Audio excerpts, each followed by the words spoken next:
पुत्रदा एकादशी व्रत का महत्व। दृक पंचांग के अनुसार पौष माह शुक्ल पक्ष की एकादशी तिथि का आरंभ 9 जनवरी 2025 को दोपहर 12:22 पर होगा। ऐसे में उदय आतिथि के अनुसार 10 जनवरी 2025 दिन शशि व्रत रखा जाएगा। जनवरी माह की पहली एकादशी को पौष पुत्रदा एकदशी व्रत रखा जाएगा। हिंदू कैलेंडर के अनुसार पुत्रदा एकादशी व्रत साल में 2 बार रखा जाता है। हिंदू धर्म की मान्यताओं के अनुसार पुत्रदा एकादशी के दिन भगवान विष्णु व माता लक्ष्मी की पूजा करने से जातक को संतान सुख प्राप्त होता है। इसके साथ ही संतान को लंबी आयु प्राप्त होती है।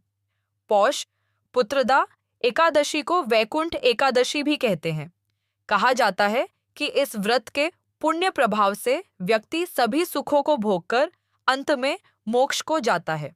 पुत्रदा एकादशी व्रत कथा। एक बार युधिष्ठिर ने पूछा, हे भगवान, आपने सफला एकादशी का महात्म्य बताकर बड़ी कृपा की। अब कृपा करके यह बतलाइए कि पौष शुक्ल एकादशी का क्या नाम है, उसकी विधि क्या है और उसमें कौन से देवता का पूजन किया जाता है।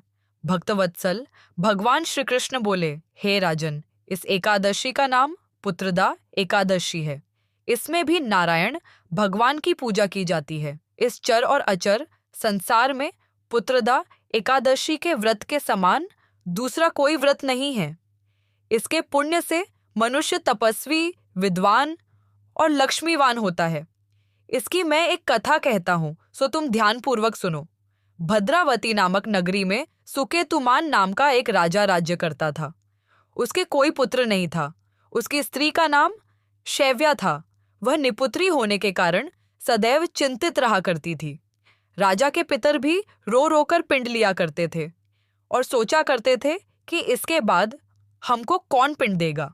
राजा को भाई, बांधव, धन, हाथी, घोड़े, राज्य और मंत्री, इन सब में से किसी से भी संतोष नहीं होता था। वह सदैव यही विचार करता था कि मेरे मरने के बाद मुझको कौन पिंडदान करेगा। बिना पुत्र के पितरों और देवताओं का ऋण मैं कैसे चुका सकूंगा।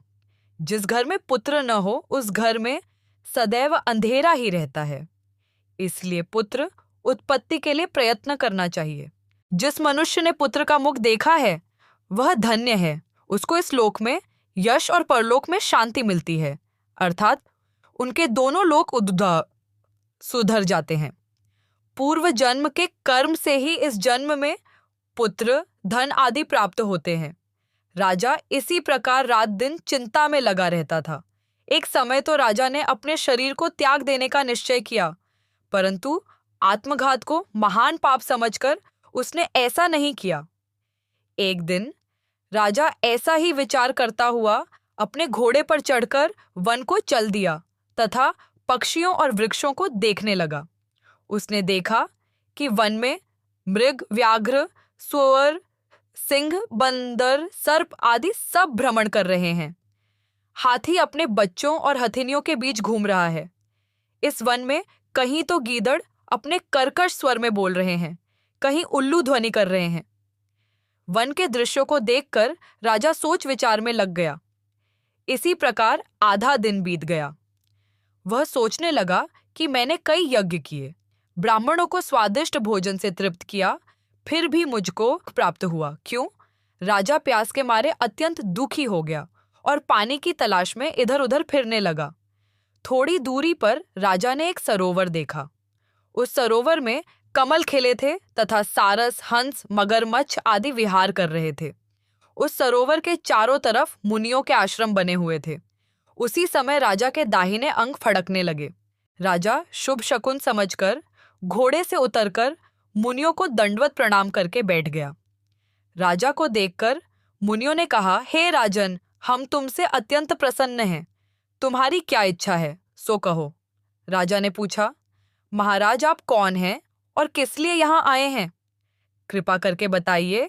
मुनि कहने लगे कि हे राजन, आज संतान देने वाली पुत्रदा एकादशी है। हम लोग विश्वदेव हैं और इस सरोवर में स्नान करने के लिए आए हैं। यह सुनकर राजा कहने लगा कि महाराज, मेरे भी कोई संतान नहीं है। यदि आप मुझ पर प्रसन्न हैं तो एक पुत्र का वरदान दीजिए। मुनि बोले, हे राजन, आज पुत्रदा एकादशी है। आप अवश्य ही इसका व्रत करें। भगवान की कृपा से अवश्य ही आपके घर में पुत्र होगा।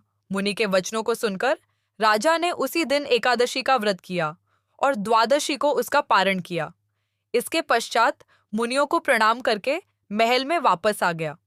कुछ समय बीतने के बाद रानी ने गर्भ धारण किया और 9 महीने के पश्चात उनके एक पुत्र हुआ।